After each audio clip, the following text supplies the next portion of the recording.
Hello, everybody, and welcome to Church at Home with Rachel for Monday, the 26th of February. I'd like to share with you another little bit from Jesus for the Non-Religious by John Shelby Spong. And he's talking about sort of Jesus' last words, like the last word. You got to get the last word in. And he says, what was that word? It was the reverse message of the star, which drew the Gentiles to the Jewish Jesus. Matthew proclaims that Jesus' final word was designed to propel his Jewish disciples to go into the lands of the Gentiles. Go therefore and make disciples of all nations, teaching them to obey everything that I have commanded you, such as love others as I have loved you. And remember, I am with you always to the end of the age. And that's taken from Matthew chapter 28, verses 19 to 20. Go to the Gentiles. Go beyond the boundaries of your fears, he was saying. Go to those who are different, whom you have defined as unclean, and proclaim to them the limitless love of God. The missionary imperative at the heart not only of these verses but of Christianity itself is not something designed to convert the heathen, as imperial Christianity has asserted through the ages. It is not a command to make the thoughts of others conform to your thoughts about God.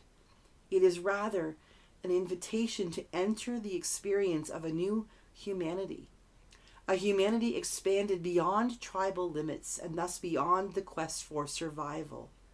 It is a call to share with all people the life-giving power of love that always enhances human life and that frees us to cross constricting security barriers. That is what the Jesus experience was and is all about. What a different way of thinking about it.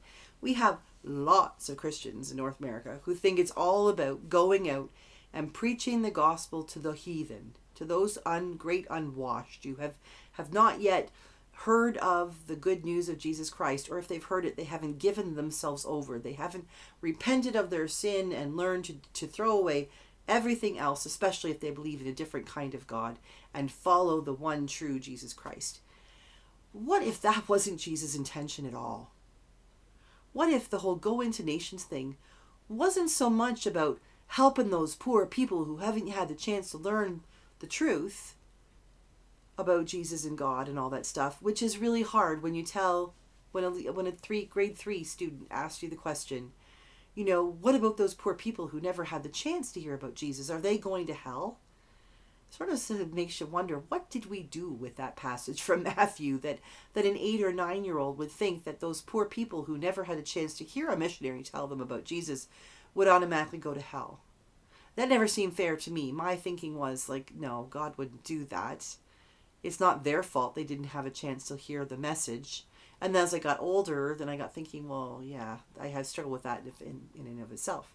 So, what if that wasn't the point? What if Jesus wasn't saying to his disciples and to everyone who followed after him, go out and change those poor people who don't get it, who don't understand the real truth? What if he was saying to them, look how beautiful your lives are now that you know you are loved. Now that I have shared with you what it is to be kind to one another, to take care of the poor, to clothe the naked, to feed the hungry. Not only are you helping others, but you're making yourselves feel good. What if Jesus was saying to them, you have this joy and this ability to give and to share. That's what you need to do. You need to go out and meet other people and not teach them to share, but recognize the ways that they share. Go out and experience, not just tell other people about the love of Jesus, but go out and experience the love of Jesus that they have, that they're sharing with you, even if you don't call it the love of Jesus. I've always struggled with this idea that this incredible gift that God gave us in his Son, Jesus Christ, was this incredible gift of love and peace and hope that allowed us the gift of knowing that we could be at one with oneness, that we could be received and reconciled and back in the loving arms that I do believe that we were created for before we were even physically created, that we will be reconciled and reunited in that place in our souls from which we came.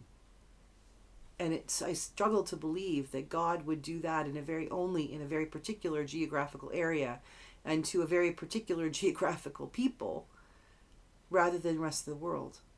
What if we pay attention to those traditions that are telling us we have those stories too? We just don't call him Jesus.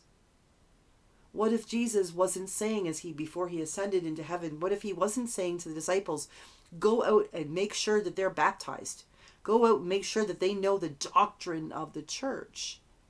Maybe he was saying to them, leave your comfortable homes. Leave your, oh, but this feels good and I never want to change attitudes behind. And go out into the world and experience what it is to share with others what I have shared with you. Because the truth is that when we share things with other people, it doesn't just help them, it helps us. It feels good to give.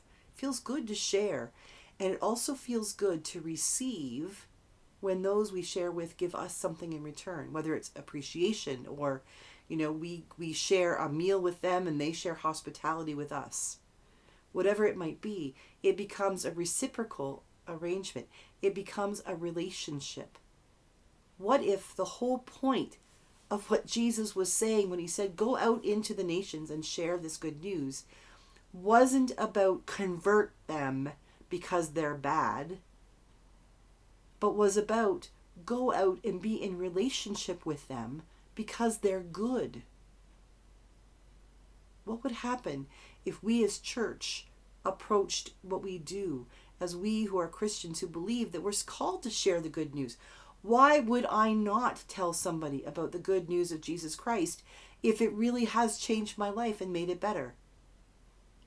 If my purpose in sharing the good news is to force you into changing your life because I judge your life not to be good enough, then I need to go back to the whole Jesus thing and have a little chat with Jesus about my heart and what I'm thinking. But if I go out and share the good news of Jesus with someone else because it's something that fills me up with joy and peace and hope and love for them, then in sharing that joy and peace and hope and love for them, I'm not going to browbeat them. I'm not going to tell them they're going to go to hell if they don't believe what I believe. I'm going to sit with them and say, this is what's so exciting about my life. I want to tell you about it. And because I love them, I'm going to sit back and say, what are you going to tell me about your life that you love? And we're going to share and we're going to learn. And I'm going to discover that they have Jesus in their life too. They might not call Jesus Jesus, but I bet you that God as creator, who created them as God created me, even if they use a different nomenclature, even if they use a different language, like I talked about the God language about a week ago, even if all that is a little bit different, we're all still coming from the same place. And we're all bringing our part to the party. I would rather think of Matthew's call, the commission, the Great Commission, to go out into the world as more of rather than a call to go and convert, as a call to go out to a potluck, to a spiritual potluck party.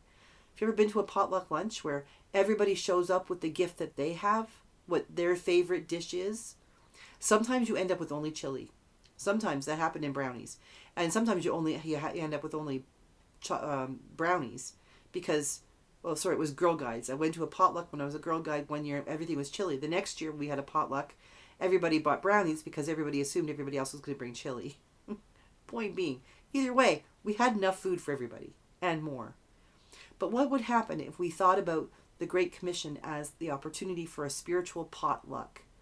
Not that we're going to feed you and then demand something of you, but we're going to go and share with you our spiritual food. And we're going to ask that you come and share your spiritual food. And together we will sample all of it and discover what this great creator potluck is all about. What if that is what the Great Commission really is? That's a potluck I'd love to go to. How about you? Have a great day, everybody. God bless, and I will see you again tomorrow for Church at Home with Rachel.